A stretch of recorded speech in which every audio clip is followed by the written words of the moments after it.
Allora, Raffaele Fantin, titolare Energetica SRL, tecnico commerciale, progettare una casa che abbia un alto comfort abitativo. Qui parliamo tanto, come diceva appunto l'architetto, di riscaldare quanto di raffrescare la casa. Un cuore pulsante praticamente, un cervello interno all'abitazione che consenta poi di fruire di tutti questi progetti che sono stati fatti, senza i quali non è possibile andare avanti. Di che cosa vi occupate? E incominciamo dalla storia. Energetica SRL, quando nasce?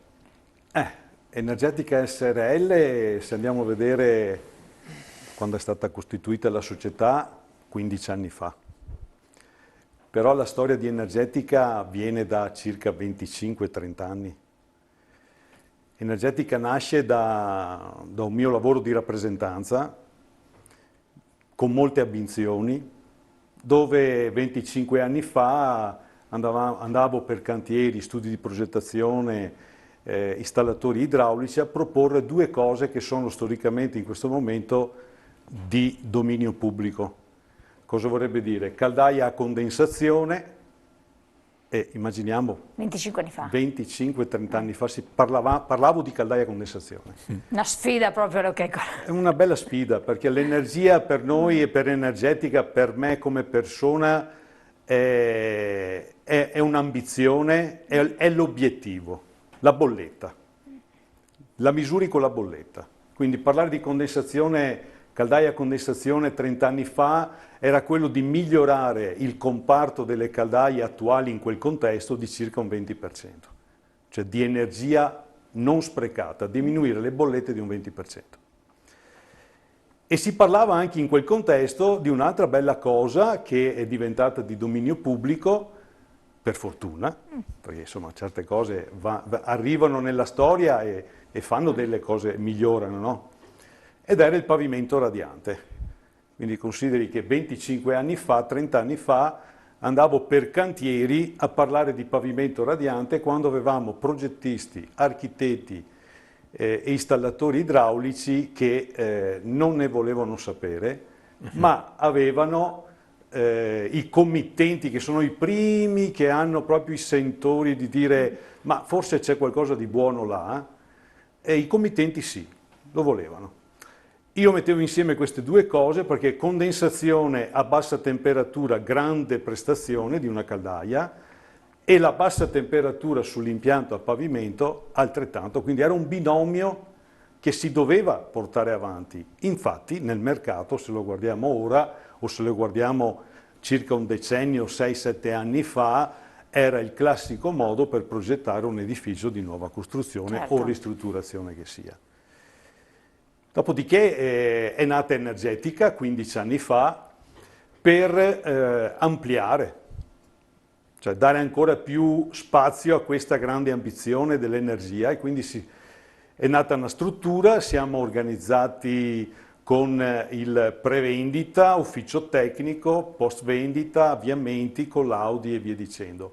Ma questa non era l'ambizione. L'ambizione era quella di creare un ambiente, quindi Energetica è anche centro didattico, oltre che essere un ufficio, dove tu vai proprio a misurare concretamente ciò che nella termotecnica in questo momento, a mio avviso, manca. Non c'è. Noi stiamo progettando impianti, e parlavamo prima anche con l'architetto, con tutti gli ospiti presenti, Marco Callegaro, che c'è la necessità di progettare impianti che siano integrati sugli edifici.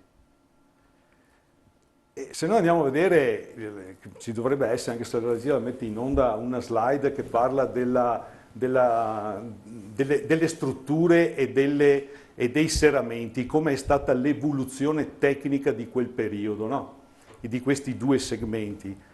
Se andiamo a vedere 30 anni fa, 40 anni fa, le costruzioni parlavano di un immobile, eccola qua, la vedete. La prima in alto è la costruzione tipica di 30 anni fa, 35 anni fa, con una resistenza termica pari a 0,47. Spiego ai telespettatori cos'è una resistenza termica. Sarebbe ciò che il muro riesce a contenere come dispersioni e tutto il resto dopo lo butta fuori, lo spreca e c'è da reintegrarlo praticamente. Ma se 25 anni fa facevamo muri da 0,47, attualmente li facciamo a 0,16, vuol dire che abbiamo diminuito per 3 volte in meno gli sprechi. Questo vuol dire.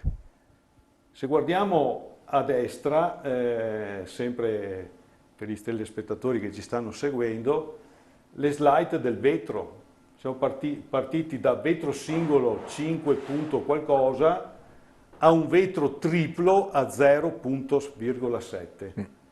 Quindi se uno immagina com'è stato questo percorso trentennale, ci viene da dirti che effettivamente c'è stata un'evoluzione tra edilizia, costruzione meccanica e serramento. Certo, sì, sì. Domanda: la stessa evoluzione è avvenuta anche negli impianti? E questa è la domanda, per quello è sorta energetica, perché la risposta è stata no.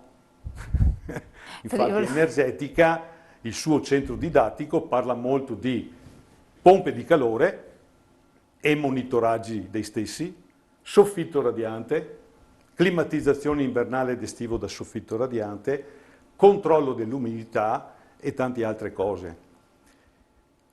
Infatti un'evoluzione che può avvenire all'interno della termotecnica e può avvenire solo attraverso una semplice cosa: monitorare ciò che fai.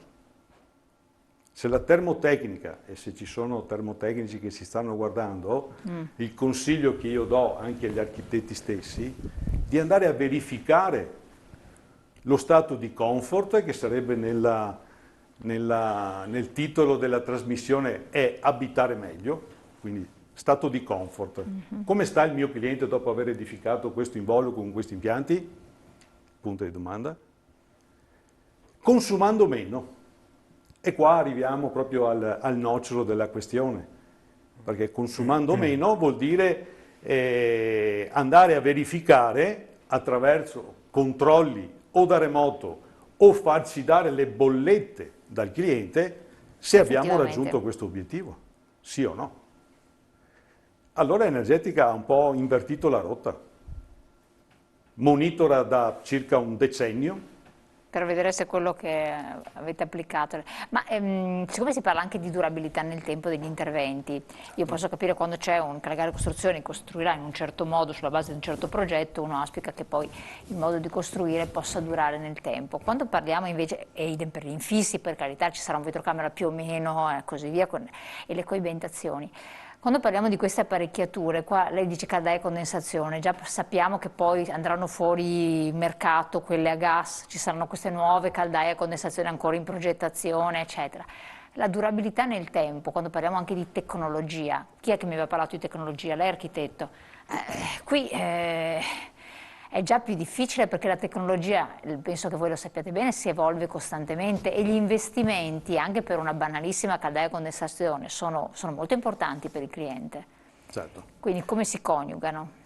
Ma io prima ascoltavo che è sempre importante il budget. Prima si diceva certo, assolutamente, che è molto importante il budget. Questo non va d'accordo con ciò che dura. Non va proprio d'accordo sta roba. E dobbiamo quindi, ed è una riflessione che facciamo spesso con questi amici che siamo qua questa sera, ciò che dura poco dà poche prestazioni. Perché? È semplice la risposta. Ciò che costa poco. Sì, ciò che costa poco, scusate. Ciò che costa poco dura molto poco nel tempo. Perché? Perché è altamente stressato. È una tecnica che è altamente sollecitata, per esempio, tra tantissime accensioni e spegnimenti, per esempio, cose piccole, contenute, quindi quando tu fai una cosa piccola e contenuta dura quel che dura.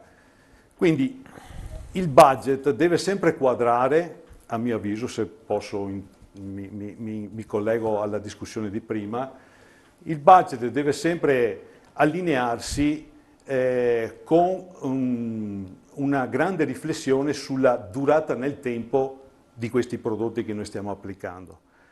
D'altronde una casa, quando tu la vai a fare, qualsiasi materiale vai ad adoperare, non pensi di darla a ricostruire fra 10 anni. Auspichi proprio di no. No.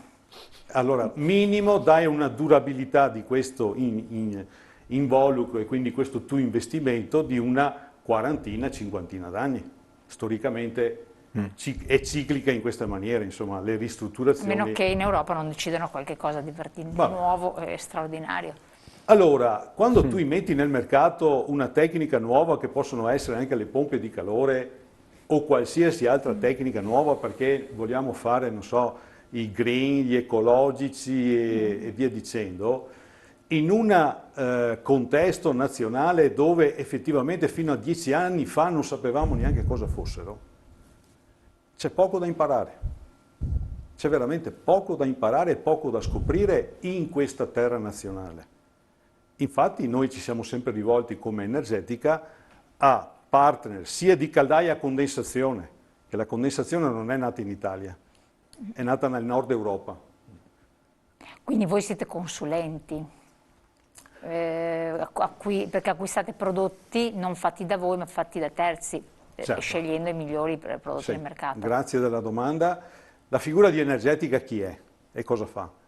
La figura di Energetica cerca di sviluppare soluzioni di impianto, se c'è e la domanda mia è sempre provocatoria, ogni volta che ci incontriamo con l'architetto, costruttore, anche con Enrico, domando sempre, se costruite bene, se fate bene il vostro involucro e non serve l'impianto, a posto, tutto riguadagnato. Quello sarebbe. Ma ci siamo appena detti che per esempio d'inverno ne serve poco, giusto? Ma d'estate diventa importante. Allora serve questo impianto.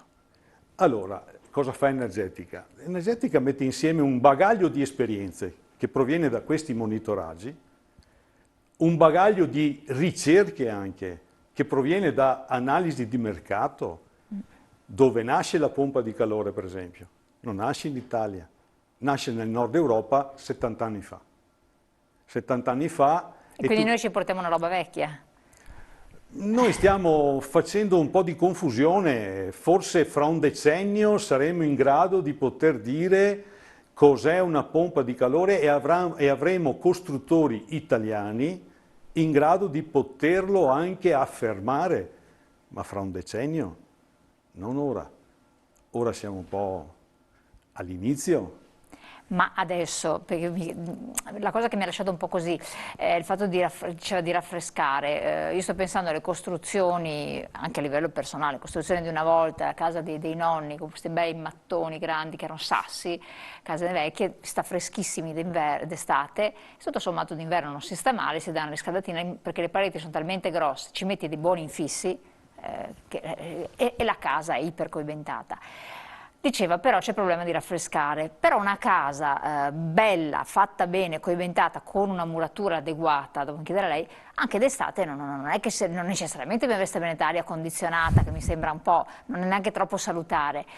Cioè, a meno che non hai il soffitto rasato, qui non c'è neanche una camera d'aria che ti possa isolare dall'esterno, ma non è anche un modo di, questo è il modo di abitare, di concepire l'abitazione, che dobbiamo anche rivederla dopo un periodo di vizi e stravizi, cioè siamo abituati ad avere l'aria condizionata a manetta, abituati ad avere il riscaldamento altissimo, cioè, trovare un modo di vivere più naturale, cioè non dovremmo aver bisogno sempre dell'energia, vuoi che sia energia elettrica, termica, cioè, ma perché la casa mi dovrebbe costare niente sostanzialmente, o no?